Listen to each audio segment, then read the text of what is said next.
Welcome everybody to ImpactChat, our weekly and bi-weekly, depends, series of real people, real conversations. Impact is a completely 100% volunteer-led and driven charity. While we're a charity, we don't give charity. What we do is give gifts and services and hope with dignity, and we give dignity with gifts and services and hope. If you're able to, please consider giving a tax-deductible donation, which we'll be directing to our court childcare program, a free service for families who need this while the parent is in court. Hi everyone, my name's Kathy, and I'm currently at home on the land of the Bunurong peoples of the Kulin Nation. Whether you're also on the land of the Bunurong people or on other traditional lands, I want to acknowledge the Aboriginal and Torres Strait Islander peoples, the first peoples of Australia, the traditional owners of the lands and the waters on which we're privileged to live, work and play, lands and waters which have never been ceded. I recognise their people's continuing connection to land, waters and community, and I pay our respects to their peoples, their cultures, their languages, and to their elders past, present and emerging. I do want to remind you that we're recording the session this evening, and we'll be popping it onto Facebook and then onto our website as well if you want to revisit this evening's session, or encourage anyone who isn't here tonight to view it at a later date. Please post any questions in the chat and Alex will include them in his conversation with Bram. And so over to Alex, who will host tonight's chat with our guest, Bram Presser. Alex? Hello, good evening. Can everyone hear me? Yes?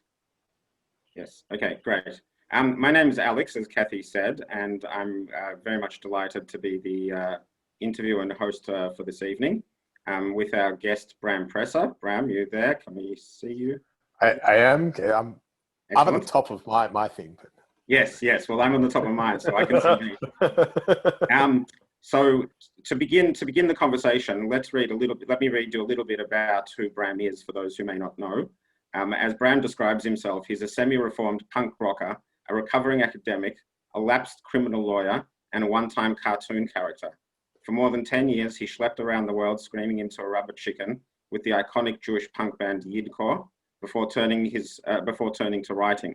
Since then, his stories have appeared in a number of publications, and his debut book, The Book of Dirt, was released to great acclaim in 2018. So we'll get to all that, but let's start with the book. The book is called Book of Dirt, as we say. And so Bram, tell us, so that we get a context and some picture of who you are, tell us how many languages the book has been translated in and how many countries it's been published in. It's mostly in English in different countries.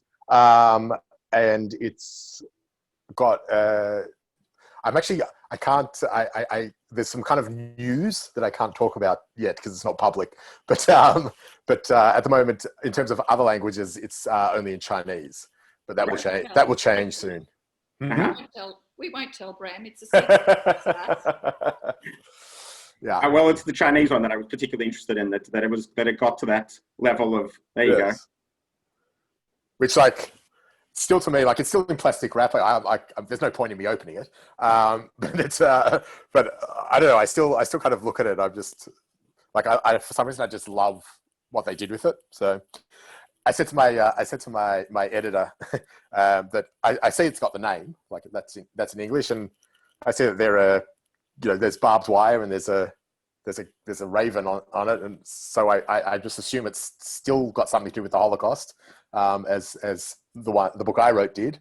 So I can't vouch for how accurate the translation is, but I'm going to assume it's good and it's roughly the same book. Okay, well, we'll get to the book. It might be better. Maybe. We'll get to the book. The actual. We want to come back to, let's go back chronologically through your life. I think you've had a fascinating life, and this is why you're our guest, because you've done so much with your life up to this point, including this very interesting and fascinating book. But let's go back to school. If I understand correctly, when you were at school, you were the voice of the Sunraysia ads. Can you tell us a little bit about that and how you got into that? Well, that's the family company. So that was kind of dad's invention, the Sunraysia, and I don't know. I was always the kind of the overly dramatic, demonstrative child, and and then he had this whole thing about wanting to do like these kind of folksy, with the family. And so it was me, Dad, and my grandmother. So it was Bram, Dan, and Gran.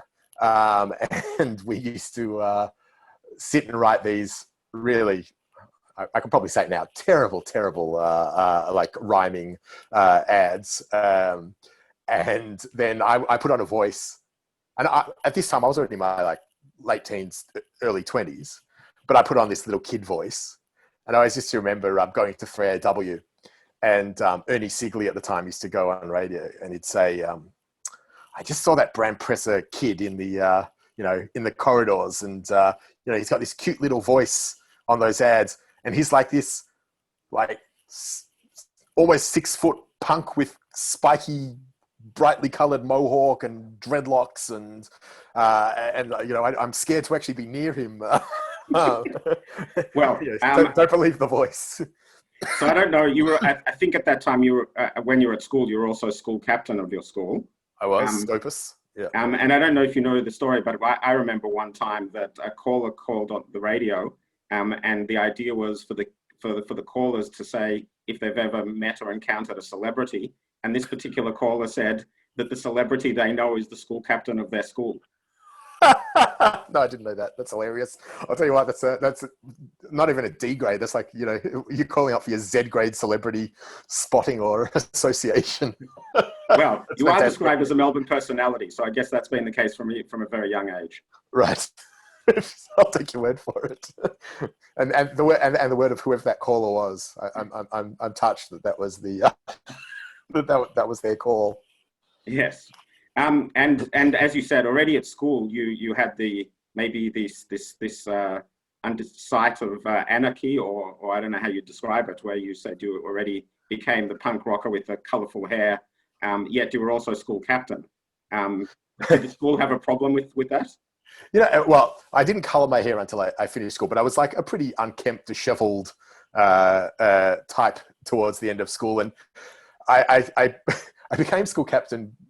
I think because I ran a kind of funny campaign that included kind of song and dance and what have you, and that sort of thing apparently wins school elections. But I remember I did have one issue where the headmaster, Mr. McCartney, who you'd remember, who's a fantastic guy, and he calls me in one day and he said, and halfway through year 12 you get to wear casual clothes, so he says to me. And I was wearing I was just like in, dirty, disheveled, ripped jeans, dirty t-shirt. I'd wear the same thing 10 days in a row, which is pretty much what I've reverted to. And he calls me one day, he goes, look, you're school captain. And I really, this isn't what you should be projecting to the students. We want a school captain that and he basically said that if you don't, clean up your act, we're going to have to take the captaincy away. So the next day I turned up in a 3-piece tuxedo with my hair slicked back. I remember walking in and like a lot of teachers knew about it at the time, and they were like clapping and laughing. And I just remember Mr. McCartney calling me to his office. He goes, "You're such a smart aleck Presser, but credit to you. I can't. I suppose you did what I said." But they were actually, they were actually fantastic. And I think, I was always into music and always into performance. So I just think they sort of ran with it. I was the not sporty captain, because I think like a lot of the captains over the years, at school were mostly of the kind of sportier, more kind of, I don't know. It's so funny at this age now talking about the popular kids at school, right? But like that's the captains were the popular kids, and I think. They probably liked that I was a bit of a change from that. I did get told from time to time when I was representing the school to just keep my mouth shut a bit, if I wouldn't mind, just my opinions can maybe just be kept to myself and be told to my friends later. And is it that rebellious streak that got you into the punk music that you're sort of known for? It's actually a weird question. Like, I was always into kind of like alternative rock and like what I suppose in the music world's like kind of college rock. And then like I started listening to punk. It just appealed to me. I mean, I kind of grew up loving like heavy metal and all that, and I kind of progressed or digressed, as it might be. And I just remember I was always in bands, and the punk band actually just happened as a joke. We were like what was my high school band, now my uni band, were asked to do like an August, the Australian Union of Jewish Students review, and to be the house band. And we thought it was like a David Letterman type thing. And we, David Letterman, that's such a dated reference now. Even Colbert? Yeah, no, even that's, oh yeah, actually, yeah, no, I could do Colbert. And we thought it'd be funny to do like lounge versions of punk songs and then punk versions of like, I don't know, like hippie songs basically, or popular songs. And we thought just because it's Jewish, we should do one Jewish one. So we did Yerushalayim Shel Zahav. And that was the song that like everyone loved at the review. And there's a guy in the Jerusalem of Gold. Yes. It's kind of like the iconic kind of Israeli actually, campfire song written during, I think, the 6-Day War by Naomi Shemer, who's considered like the goddess of Israeli music. And there was a guy in the audience, and he basically just said, he came up and he was like, "Oh, look, have you ever thought of recording this?" And we're like, "Nah." And he goes, "Look, just come to my house. I've got like," he taught at Scopus, and he said, "I've got a little recording deck. If you want to record a demo or something, and just give it to your friends." So we did, and we recorded like 5 songs, and we thought nothing of it. We were just going to pass it around at all. Did you write those songs? No, all Israeli and Jewish, like sacred cows that we kind of minced, made hamburger of, and slaughtered, whatever. And so we recorded those, and then like thought nothing more of it. And then I'm just driving down the street one day, and I get a phone call, and it's him, and he said, "Oh, look, I sent it to a friend of mine who just started a record label in New York, and he wants to sign you guys if you're interested in becoming like an actual band." And we were like, okay. And so over that summer, we recorded an album, and then like within a month we were still of covers, yeah. Yeah, so the first album was all covers, and so there was a bit of Fiddler on the Roof, a bit of Jewish prayers, a bit of like Hebrew folk songs, all done as punk songs. And did you have a name by that point? Yeah, so it was Yidcore at that. Like we just decided on Yidcore. Everything was very much just on the fly, and we like a month later we were touring America, and it was very funny. Like it was a very surreal kind of period, and then the band sort of became real at that point, and so we were kind of, I suppose, lodged into the punk world, and I was very comfortable there. And what was interesting was that the punk world was very welcoming.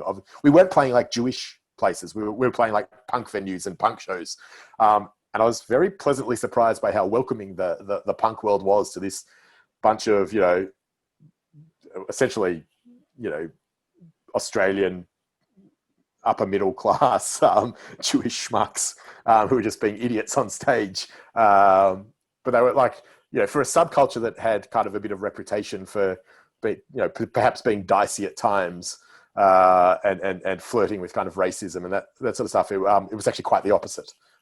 So that was very gratifying, I suppose. And you were the only one that looked like the punk in the band, right? Yeah, probably actually. Can you tell us how the rubber chicken and hummus came into being? Everything was very organic. It became a thing about shtick and just upping the game, making it more and more ridiculous. And it started like just by taping a rubber chicken to my microphone, and then it moved on to getting starting to have like bringing hummus and food to shows to give to people. We used to do like chicken soup shots that we'd give out, and then it became, like we used to start throwing it at each other, and then it just became like all these food fights on stage, and then it just became part of the ritual that every show would end with me like. So this is like a picture you really don't want, but stripping mostly naked and just smearing myself in hummus from head to toe, as kind of like some weird sort of ritual Iggy Pop, G.G. Allen sort of mess. When did you start writing your own songs? So the second, what actually happened was the first song we wrote came about because of an incident that happened with a certain entertainer that some people may know by the name of Adam Sandler, and we did a version of his Hanukkah song, which in which he names famous Jews in the entertainment industry, and we did like a punk version of it, and so we wrote it for and put in all punk people's names, and then our record company asked his people if we could release it, and he said, well, actually, I think there are 6 people who wrote that song. 5 people said yes. Adam Sandler said no. So we thought we would write a song called "Why Won't Adam Sandler Let Us Do His Song," and that became the first song we wrote. And as it happened, as we were gearing up to release it on like the second album, he released a new version of the Hanukkah song, which had some of our lyrics in it. And so then there was this, we kind of joking, we did a joke lawsuit where we sued him for $100 million. Obviously, it's reasonably obvious that it went nowhere, but it was funny and it got like press. And then we thought like he's done the wrong thing by us. So we just released the Hanukkah song as well. So we actually we released both songs together as like a kind of like a single and B-side. And so we sort of got the best of both worlds, and there are lots of funny things. Like this New York radio announcer tried to get. Again, he said no, obviously, before I even say this, but he tried to get Adam Sandler and I to have a boxing match in a vat of hummus. I said I'd do it. Sandler said he wouldn't. Did you ever meet him in the end? Oh God, no. Look, I got to meet a lot of people that I love and hugely respect, and but he was not one. But then again, he's probably doesn't fall under the people I love and respect category anyway. But yeah, look. In the end, like when it all came out in the wash, it happened to coincide with his last good movie. So, like, I don't want to say that we're responsible for the quality in his movies massively collapsing, but must be more than coincidence. I'd like to think. And while you were in the band, you were also at university and you studied law. Yes. When you finished school, what was the goal? What was the dream? So the dream was always to write. That was dream number one. And the band was something that you want to do when you're relatively young, and it like particularly like before the band got signed, and I was 24 when it got signed, but like in the kind of years before, I never thought we would, like we used to get just rejection letters all the time from our real band, and so I was kind of like writing was one thing, and also like I was quite passionate about the idea of law, particularly criminal law. I was one of those kind of kids who was obsessively into true crime books, and I thought that was a fair representation of the criminal legal world. And so yeah, when I finished school, I got into law at Melbourne, and I also wanted to study criminology. Look, I was just obsessed with crime, so it was just to do something in the criminal legal field, and that's it. All sort of started going okay in that direction, and then the band started as well, and I was just kind of juggling all the balls. Mm. And at the same time, while you were screaming into a rubber chicken, you also played, if I understand, Mick Malloy's singing voice in a movie. So tell us how that came about. So the studio where we recorded was approached by Mick Malloy, his production company. They did this movie called Boytown, which was about a boy band that gets back together as middle-aged men and starts singing about, doing the laundry and dropping the kids off at school and those sort of things. And they basically had auditions for the five guys to be their singing voice. And I, for some reason, got Mick Malloy's.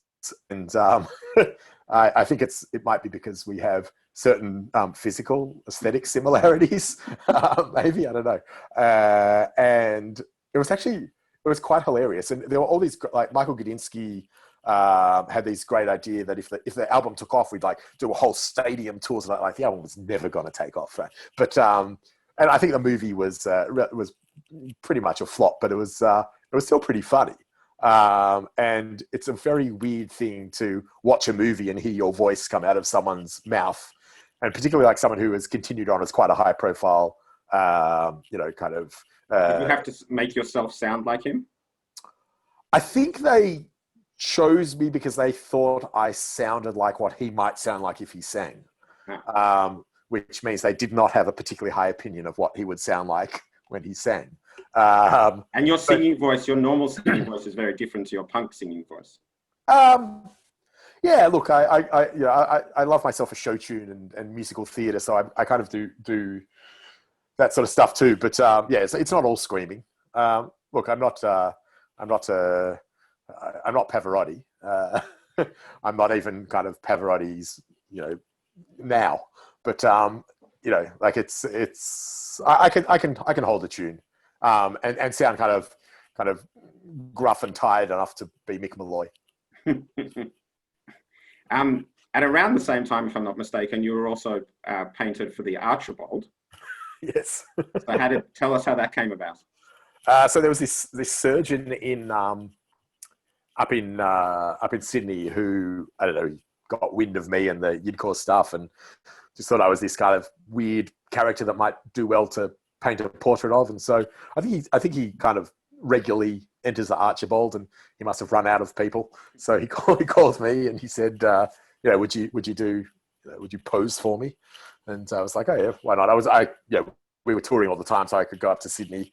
And so he entered this painting of me in the Archibald, and actually I like it. It obviously got nowhere, but apparently during the packing prize, they did stop the packers and have a proper look at it, and there was a moment that it might have actually gotten noticed, and then it just got sent back to him. And who keeps it now? He does, or you do?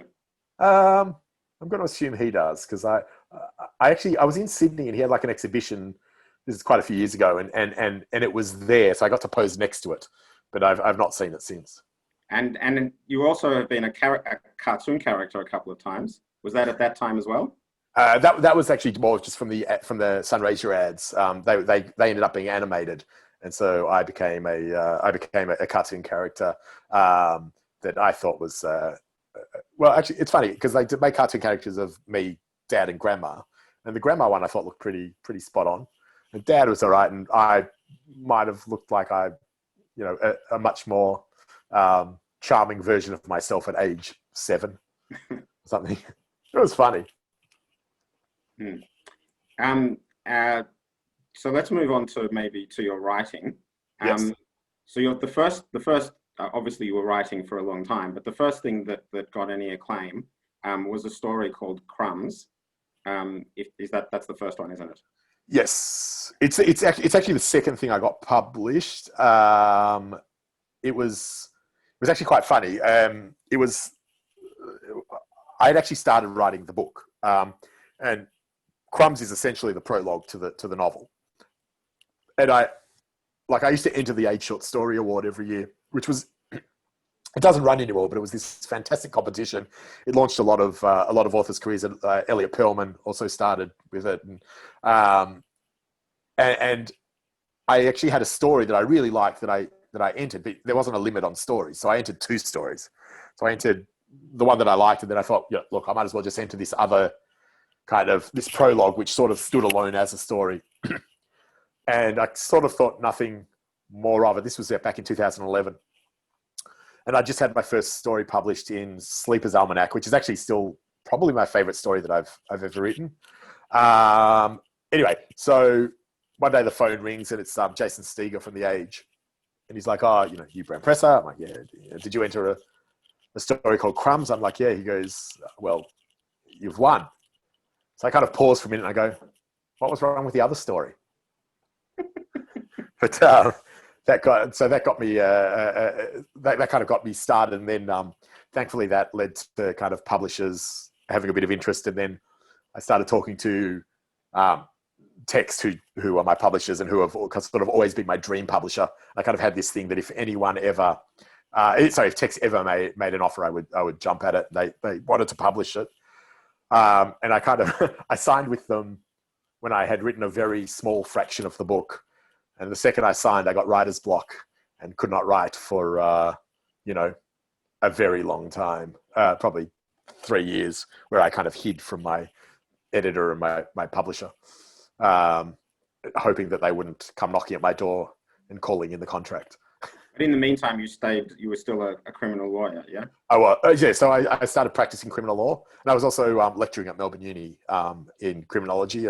I would lecture. I lectured policing and criminal law. And that was at the height of your punk look. Yes. Did some people confuse you for the criminal as opposed to? Oh, sorry. When I actually first started going to court before the magistrates sort of got to know me, it always used to be I'd walk in and they'd call the case and I'd stand up. I'm like I'm appearing for, and the magistrate would look and they said, and you're self-represented, and I'm like, oh no, my client's the respectable looking person behind me. Were you wearing a suit? Yeah. No, I did everything right. I just had like brightly colored hair and dreadlocks. I remember my boss saying to me at one point, he goes, they're talking about you in court about this kind of crazy Yahoo with the weird hair and the piercings. And I go, sorry. He goes, look, as long as they're not saying you're a terrible lawyer, I really don't care. I'm like, oh, okay, that's fair enough. And so you continued as a lawyer and as a lecturer, and that was till recently? So it was when I kind of had this perfect storm of things where I had the book was going to come out in 2017. Who's now my daughter, was due also in 2017, and when I signed the book contract, well, it was actually when I actually got into the finishing the book, because it actually took 8 years to write. When I got to the tail end, I just kind of walked away from everything and focused solely on the book because I needed to get it finished before my daughter was born.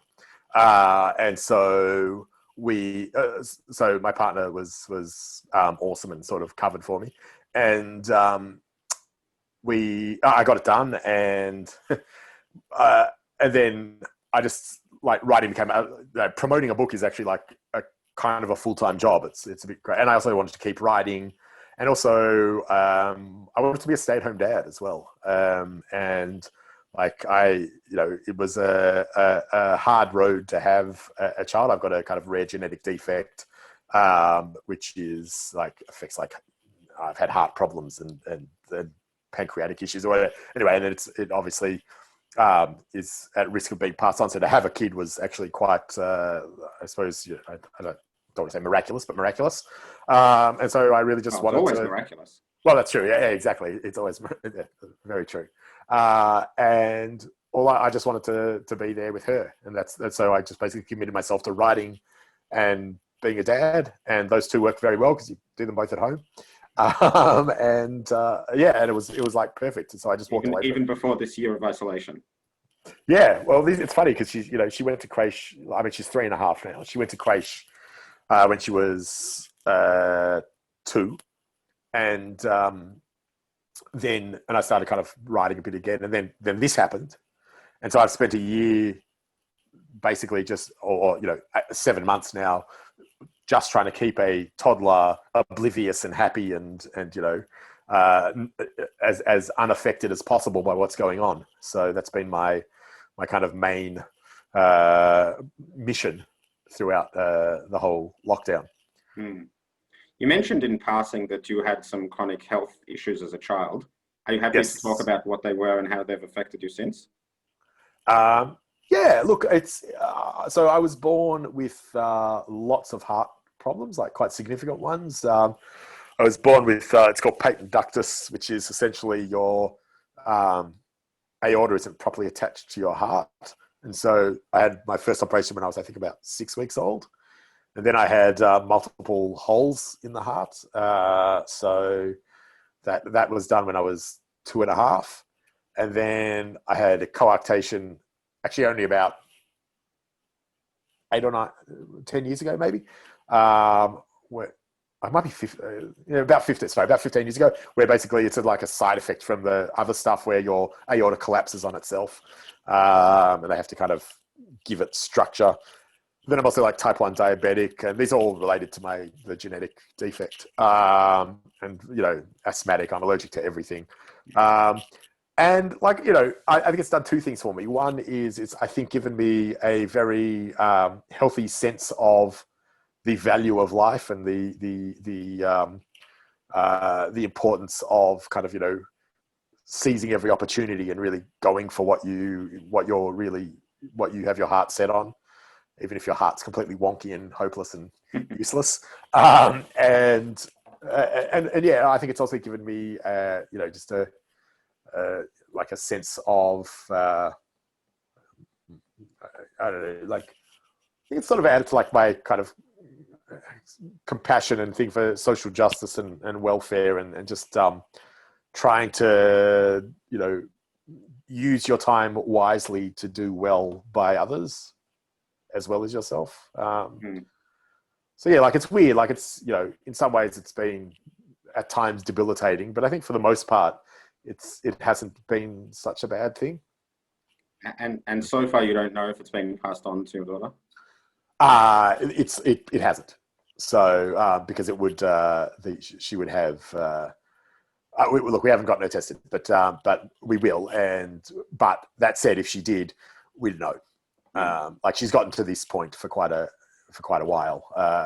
Like without any health issues. She's thankfully the picture of health and a very happy, lively, cheery kid. Mm-hmm. A bit too smart for us, but well, isn't every child? Yeah, along the way, you've also had shall we say, a complicated relationship with Judaism. Yet at the same time, you were president of a synagogue when you were young. So how did that come about, and what's your connection to Judaism these days? So I have a very strong. I identify very strongly with my kind of Jewish heritage. I don't think I have an issue with Judaism so much. I have an issue with the concept of God. And like I like a lot of the teachings of Judaism. I like the for the most part the ethical framework, but I also am quite happy to challenge and call out where I see that there are particularly areas of inequality and injustice. And I think I think that Judaism is a religion that welcomes questioning and debate. I accept that I'm certainly not going to change the views of many people. But like I hope to at least be there as a voice to challenge and give thought.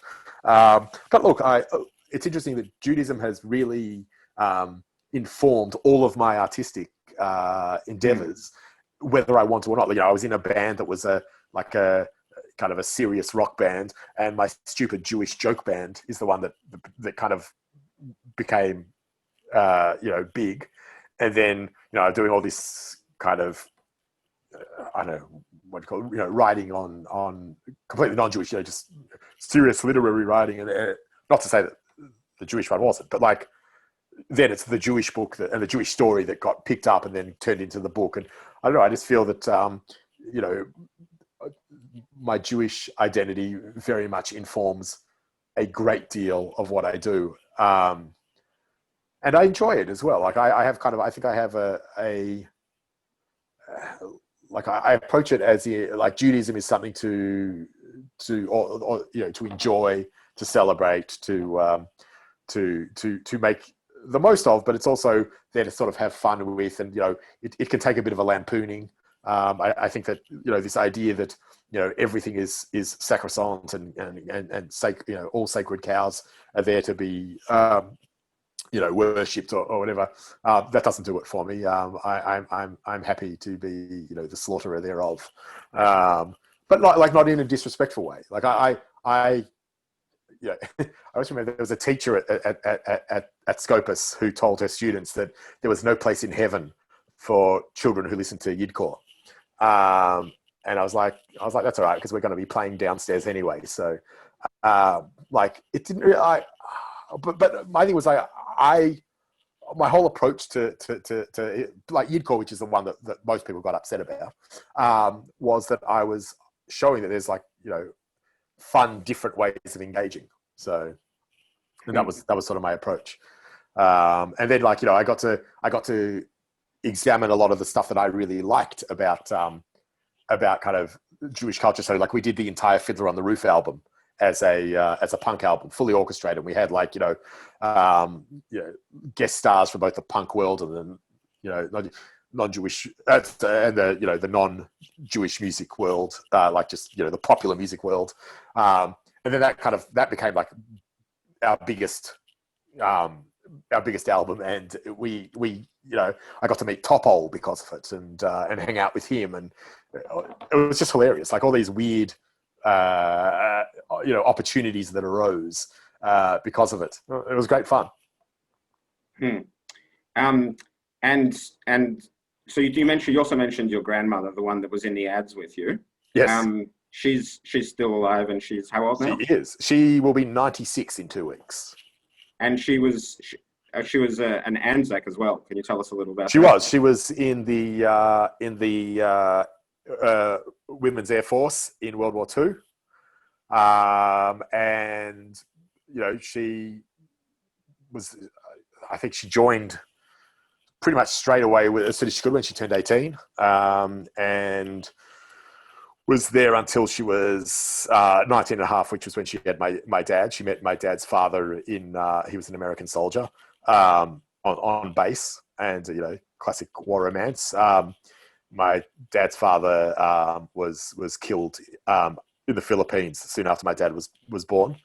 And so, she then had to raise, a baby essentially by herself thereafter. So, her kind of military career was cut short. But I just think to the things she's lived through and the things that she's kind of achieved, just such an incredible person. I have to say, of all the things in this coronavirus lockdown, the only thing that I'm really upset about is that I don't get to see her. She's in Melbourne, isn't she? Yeah, she's in Melbourne, and she's in a home which is obviously locked down, and so we can't see. I'm hoping it's actually funny. The next level of restrictions actually lift on her birthday, so I'm really hoping that means that we will be able to get in and see her on her birthday, because it's funny, every time that Anzac Day passed, and then Memorial Day will come in November, and these are the days that we always sort of celebrate or commemorate together. And I really felt it on Anzac Day, and I think I will feel it on if we can't on Memorial Day. So yeah, I really hope. Your father's probably an only child, so you and your brother are her only grandkids. No, he's not. I have an auntie as well. Oh, okay. Who you know? Oh, okay. I didn't realize I did. Okay. Okay. Excellent. So to come back to the actual book, the one that was published, and so I'm leaving that to last because that's about your other grandparents.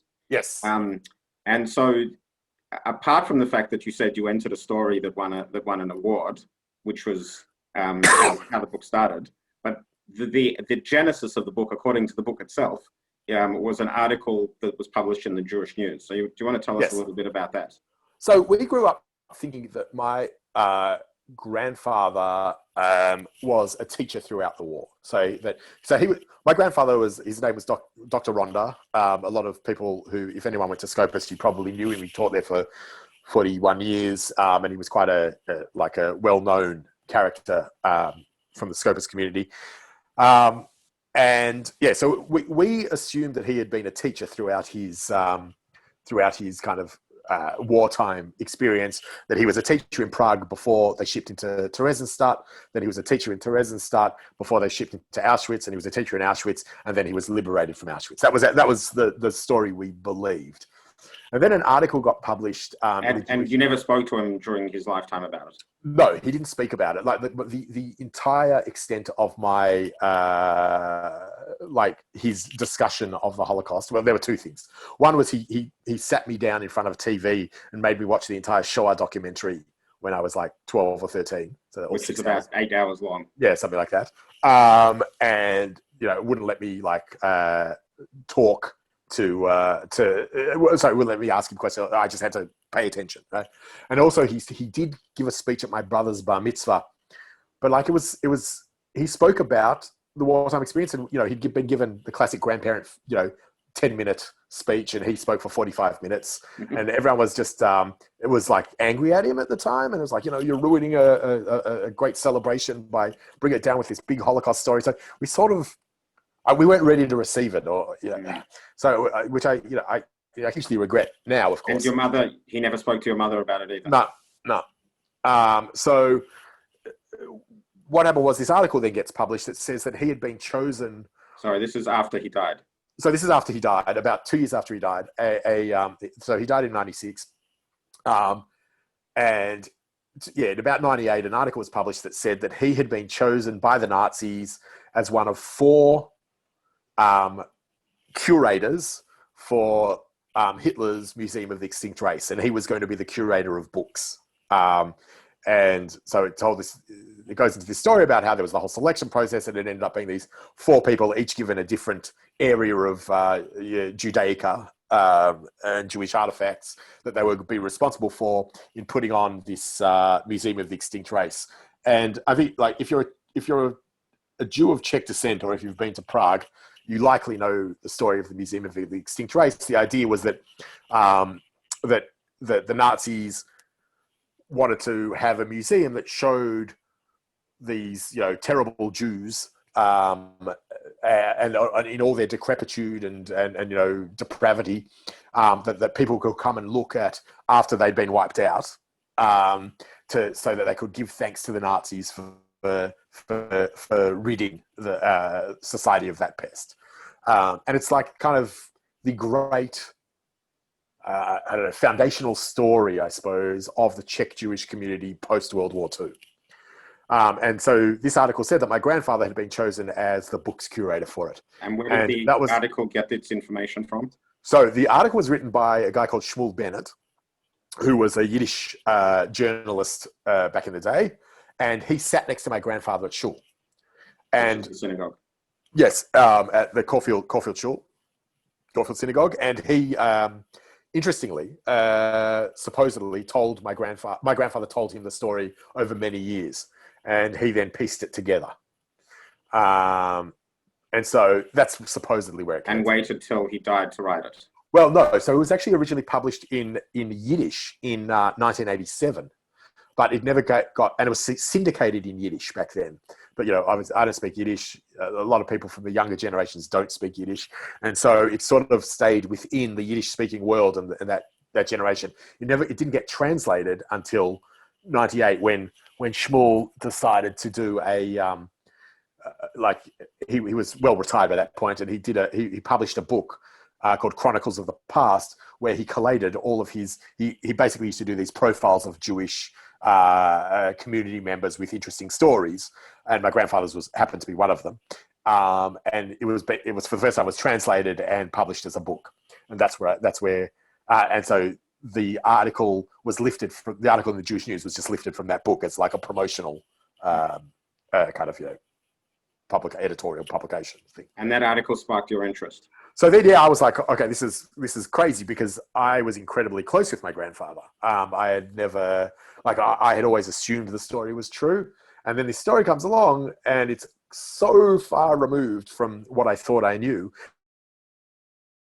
Probably one of the people who I'm closest with ever in my life, I realized I quite possibly knew close to nothing about. And so I thought, you know what, I'm going to, and the story was so kind of exceptional because I grew up in the kind of the shadow of the story of the Museum of the Extinct Race, because that's something that every Czech kind of Jewish kid learns, and to think that he was actually an integral part of it. So I thought I'm gonna track down the story, and I'm gonna see if it's true. Basically, there were a lot of things in the article that didn't quite work, and I already had a reasonable working knowledge of wartime Prague and Theresienstadt. There were bits that weren't ringing, so I just thought I would properly investigate it, and then it sort of didn't get anywhere very quickly. So I decided I would then approach it as fiction, reimagine it, and then a weird thing happened. As that kind of started to unfold, information did start to appear. So I actually had this running in tandem, the actual story and the fictional story. So I actually wrote the book as it's like a conversation with itself. The fictional story bounces off the story of my search for his. And that's a genre called documentary fiction. Yes. So it uses documents, records, history, photos, diaries, whatever, to inform a fictional story. But like this, the book's actually like divided into it's in 3 sections, and each one has 2 sections. One is the story of my search, and the other one is the reimagining of the story. And so I was actually quite at pains to make sure the story of my search was actually as accurate as possible, because there's a lot of like ethical issues with any sort of truth bending in Holocaust narratives, and I'm very kind of it's kind of my pet peeve where people take those sort of liberties. So I made sure that the correct story was there, but also the fictional story ran alongside it, where I was able to use a lot of kind of Czech and Jewish mythology and magical realism, and kind of a lot of the stories of the golem and also the other thing is that very early on I kind of became familiar with my great grandmother, who was my grandmother's mother, who I knew she died when I was about 12, and she was this tiny little Czech woman, and I probably met her about 4 times. She lived in Prague throughout until she died. And, we used to go there, and she'd sit me down when I was like 6 or 7 and trying to get me to smoke cigarettes, because she couldn't speak to me in, she didn't know any English. And so that was her way of communicating if I was left with her. There's this great story of Mum walking in and seeing me and her standing there with cigarettes, and Mum, because of my heart issues, was like, "What on earth do you think you're doing? Like, you're going to kill him." Right.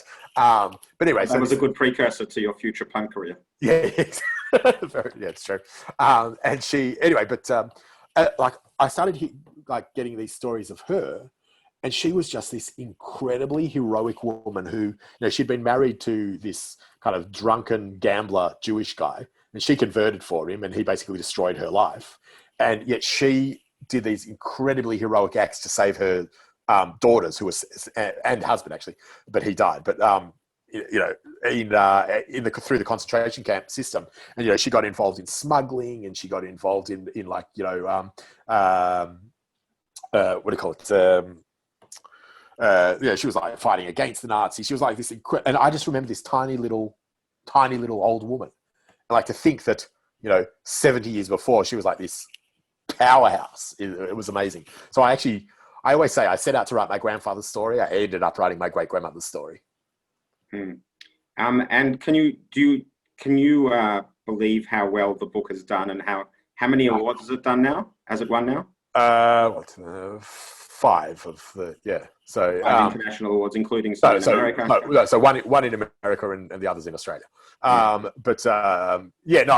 It's like when you write a book, you just hope that someone reads it. You don't think anything more than that, and you hope that maybe you get a review somewhere and it's like half positive, and like to have it kind of be so like really like beautifully embraced by readers and by critics and by judging panels or whatever, has been incredible. I'm still kind of like, I sort of look at it. It's got its little stickers on it and all that. And I'm sort of, it's still kind of it seems removed from me. Like I'm just like, I can't believe like I wrote that. And you know, what's interesting, I think at the end, when you write a book, at the end of the day, all you want to know is that you write the best book you can and that you will be proud of it long after the dust has settled.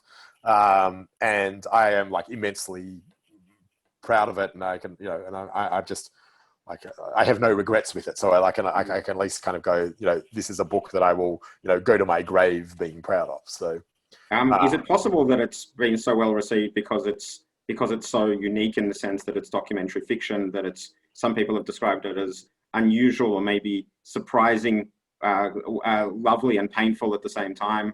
Is that maybe why it's been so well received? Look, I think part of it is because I was sort of gifted a story, essentially. Like it just happens that my grandparents and my great grandmother were incredible people.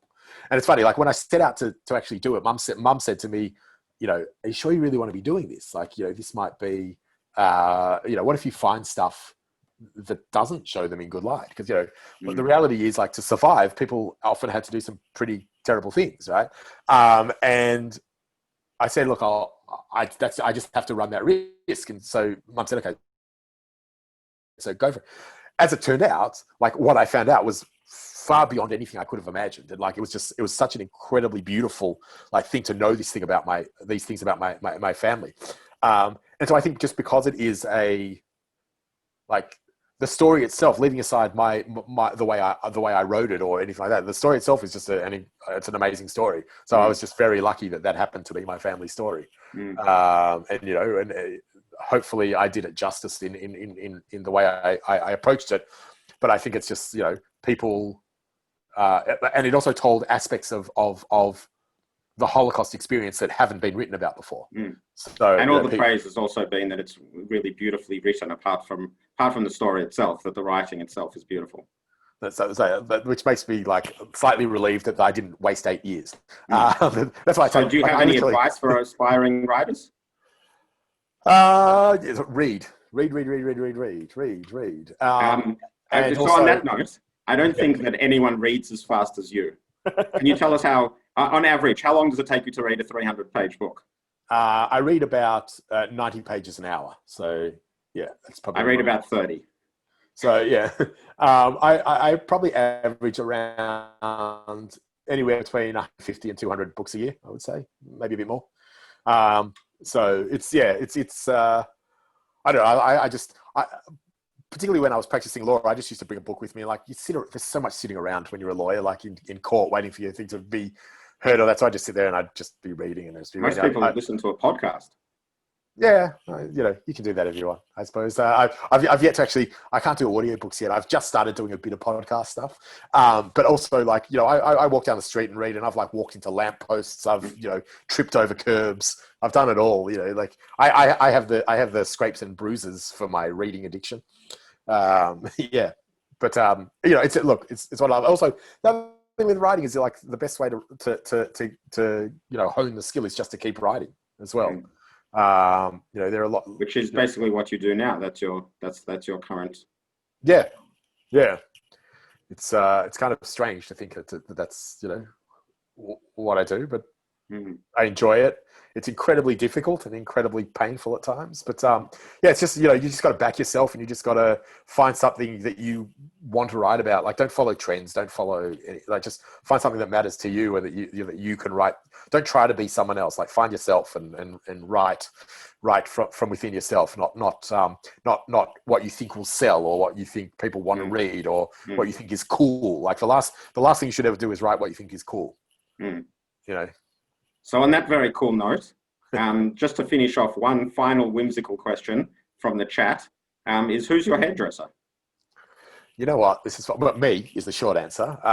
Every I don't know, a couple of months, I just grab some hair, grab some scissors, and do that. I don't reckon I've been to a hairdresser in 25 years. I am no friend of the hairdresser economy. So you don't really mind when hairdressers reopen? No, I'm loving this chat where everyone's talking about, you know, I can't wait for the hairdressers to reopen so, you know, I can get my grey roots covered or, you know, get the thing. But I think, no, for me, it's, I've gone, I mean, my dreadlock is about 30 years old. So Yeah, it's one day I'll cut it off. I do want to actually one day when I do cut it off, do like a charity upshuren, like which is what kids do at 3 years old when they cut their hair. And religious Jewish tradition. Yes, and hopefully raise money for cancer, for particularly ovarian cancer. And so one day when you decide to clean up your look. Yeah, or just that, like, the problem with a toddler is they pull your hair a lot, and when you've got hair that's so easily accessible, that's slightly problematic. But yeah, I don't know. It feels, I've had it so long, it just feels like it's another limb. So I would actually feel like I'm chopping off a limb. Well, thank you very much. I think we've covered a great deal in this conversation. Oh, thank you. I see in the chat that people have found your life story very fascinating. Oh, excellent. Thank and you. The book is still available. So you can go out and get it. It is. For those who haven't. It is at all good bookstores. In all good bookstores, and even some bad ones. Yeah. And Bram just finished off before by saying maybe one day he'll donate to cancer. In the meantime, before you donate to his cancer charity, you can donate to Impact, and particularly to our child court program, which Kathy can tell you a bit more about. And before she does, can I just say before you do, I just want to say that this I'm very glad this is the particular part of Impact that this talk is we're asking for donations for, because I've seen it in action. I've seen the need for it, and I think it's brilliant. So yes, if people could donate, it would be amazing. On that wonderful praise, back to Kathy. Well, I promised you a really interesting conversation, and we got that and a lot more. Thank you to both of you, Bram and Alex. Bram, I met you before I met you. It was in the musical In the Woods, and I think that's what it was called. It was at the in Elwood, and there was a voice that came from a plant. Oh, no, it was Little Shop of Horrors. Thank you, Little Shop of Horrors. Yes. It was a voice that came from somewhere below somebody's toenails. It was deep and amazing. Oh, thank you. And we've met a few times, and we have. Go on. Oh, thank you. Feelings mutual. Thank you. I was scared of you the first few times I met you too. I thought, oh, a big teddy bear. You're gorgeous. It's true. You and my ex-girlfriend's mother, who told me that she used to see punks walking down, and she goes, "Should I cross the street?" And I would say, and she thought, "No, Bram's lovely. I'm not going to cross it." I'm like, "You should cross the street. I am not the norm." A couple of years ago, we had the privilege of you interviewing my mum, and Mum. Yes, that was great. She's amazing. Your mum's a legend. She's she actually turned 91 on Rosh Hashanah. Mazel tov. Happy birthday. First actual birthday this coming weekend. And as you miss your grandmother, I miss seeing my mum. But we're going to see her on her birthday, so I'm very, very fantastic. Great. But send her my love.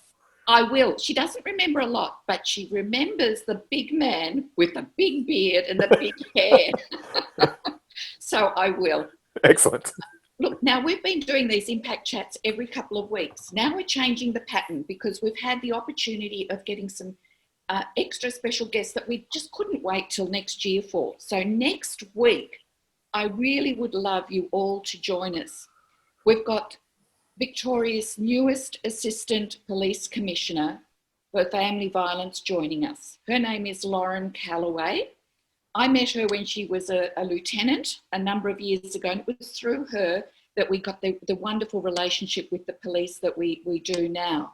And she's going to be in conversation with Superintendent Sharon McKinnon. So we're going to have two extraordinary women having a conversation. Please, guys, don't miss it. Same time, same place, next Wednesday night.